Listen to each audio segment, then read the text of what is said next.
They're trying to shelter all the migrants that are showing up in the state. They say that this is a federal problem and shouldn't be something the states are dealing with. So I guess if you were elected, how would you handle those that are already in the country and try and solve this crisis? Yeah, right.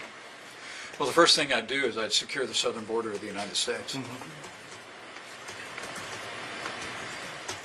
Under our administration, we built hundreds of miles of border wall.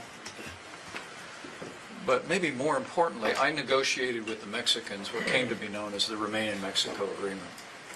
Sat across the table just about like this with Mexican officials and told them we wanted them to agree to have people wait in Mexico when they applied for asylum.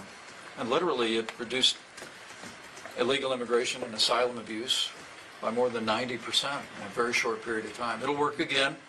We can also use measures like Title 42 to be able to remove people immediately.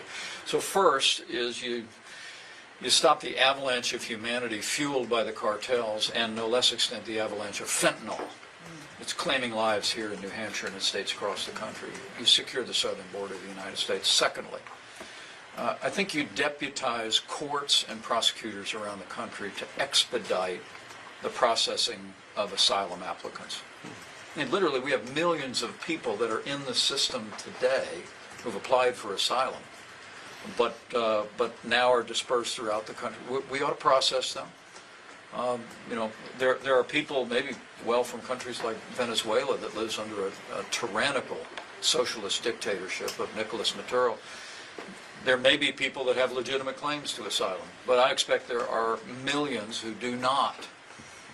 But our current immigration court system has a backlog of years to be able to process people. I would deputize courts, I would go to the Congress, secure the funding to do that, and that's how we would process the people that are here.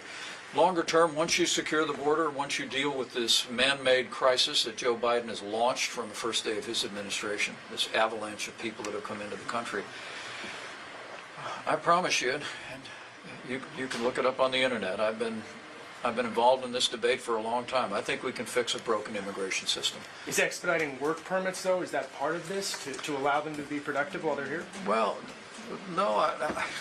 Look, I think you've got to process people that the cartels have encouraged to abuse our asylum system. You've got to process them. You've got to get them out of the country. Okay, that's also part of securing the border. It's letting people know that we're not going to let people abuse our asylum system.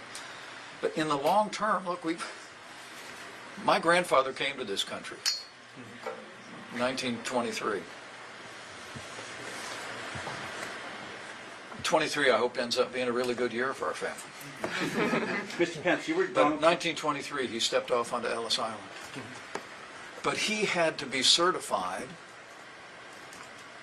as a professional tailor to be able to qualify to come in under the criteria of people coming in from Ireland. We had a merit-based immigration system in place before that said, what are the needs of our economy? Who are we looking for? And if people want to come and fill those jobs that Americans can't fill, we have them come in. That's, to me, we got to get back to the future. Let's have a merit-based immigration system in this country. If I'm President of the United States, I know the Congress, I know governors. We can bring the country together. We can fix this system. Mr. Vice President, speaking of Congress,